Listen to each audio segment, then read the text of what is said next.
So this one day, my ex-girlfriend was away for a week visiting some friend somewhere. She was my ex-girlfriend, so I didn't care where she went or what she did. We just occasionally slept together, and Rebecca calls me on the telephone, and she says, I want you to come over to our apartment. So I go over to the apartment, and she's like, I want to draw your face. She was like a visual artist. So I said, all right. We ate dinner. She cooked me dinner beforehand. We watched On the Waterfront on television. And then we went into her bedroom where she had all of her drawing stuff set up. And I sat there and I stared at her. And she would look up at me and she'd smile and she'd sketch my face. And I tried to hold myself in as cool and as stony a position as I possibly could.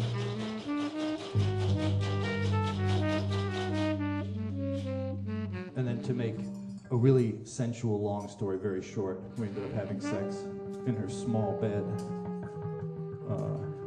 off to the side of the room that she shared with my ex-girlfriend. It was fine sex as far as sex goes. It wasn't spectacular. There weren't fireworks or anything, but it was good, substantial, honest sex between two, you know, attractive, healthy people. So we end up. Yeah, it was certainly a sin. So we end up meeting a couple more times, and it gets more and more debaucherous. We're young, in our 20s. There are drugs involved later on, and we don't want to tell my ex-girlfriend, and we don't want to tell her ex-boyfriend, my best friend Jason, so all the sexual encounters are clandestine. Everything has this hint of mystery and danger about it. So it's all very seductive. But then near the end, it starts getting a little, I don't know what the right word for it is. It starts to get a little mean, you know?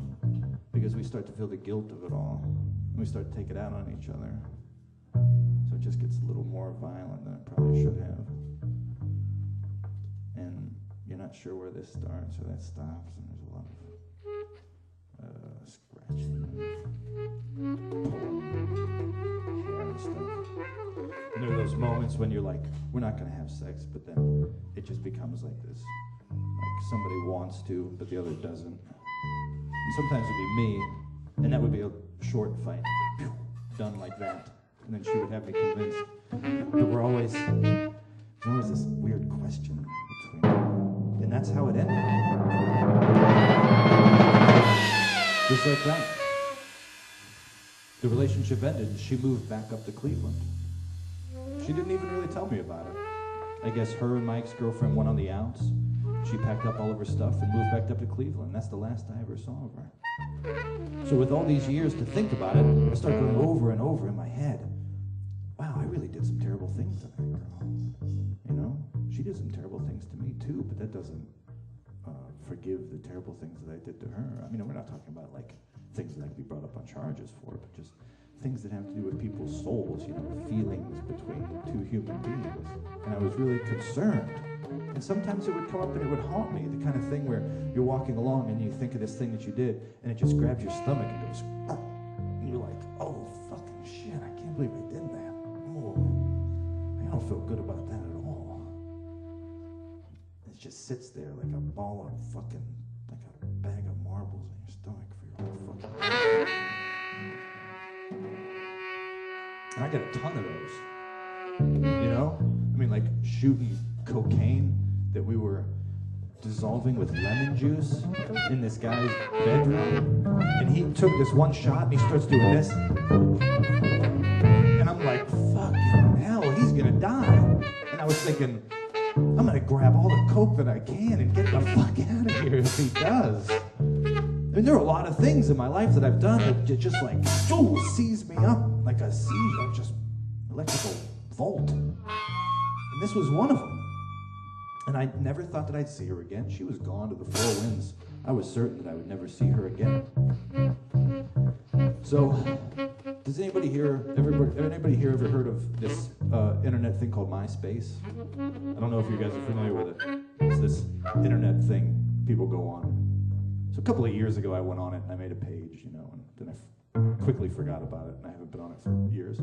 So I just got a new job, and one of the guys that I work with is like, hey, I put up all these wacky YouTube videos on your MySpace page. You should go and check it out. And I'm like, you gotta be fucking kidding me, right?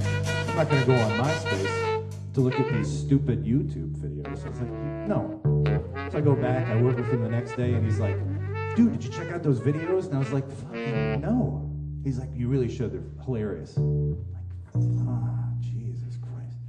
It's about the 4th day, I'm like, fine, I'm gonna go home and look at your fucking videos. So I went home and I logged into MySpace, and I looked at like one of the stupid videos, so I could tell him the one that I saw. Like I was like, I watched them all, my favorite was this one, right? So I figured that while I'm on there, there are like 1,000 friend requests, all this stuff, and I click on this thing and I'm looking, and there's this picture that looks a lot like that fucking girl that I did all this terrible stuff with. I don't want to say to, because it was reciprocated. She did awful stuff to me too. But there she is, staring me in the little photo, just this little tiny, you know, the MySpace photo, like, click, you know, that one. And I was like, son of a bitch. I was like, oh man, maybe she found me, and she's like I'm gonna get a summons in the mail, you know? It hasn't been, the statute of limitations is what, 9 years on some of that stuff, so I figured I'm screwed. So I click on it, and this letter pops up, and it is, I'm so glad that I found you. I still have that picture that I drew of you. I still listen to the music that you recommended. She said, I think about you all the time, and I just, sometimes I wish I was still in touch with you, and then I was skipping around through this and that and this and that. I found you here. She said, I live in Medina. I have a daughter and a husband, and I just wanted to send you a message to say how much that time that we spent together meant to me. And I sat there and I went, maybe she has no fucking idea who I am. Maybe she thinks I'm somebody else. But then, put in that context, I was able to look at it a little bit more objectively.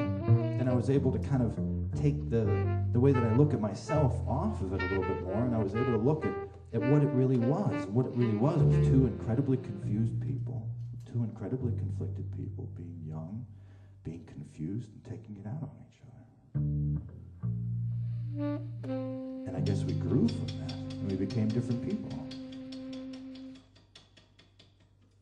I know I certainly did.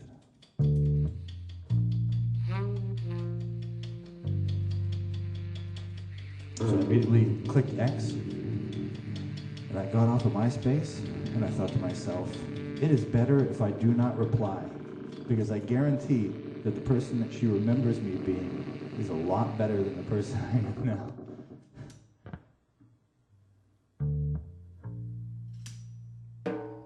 And I don't think I'm going to respond to it. I'll just let it be. Let it be good the way she remembers it, instead of bad the way I remember it.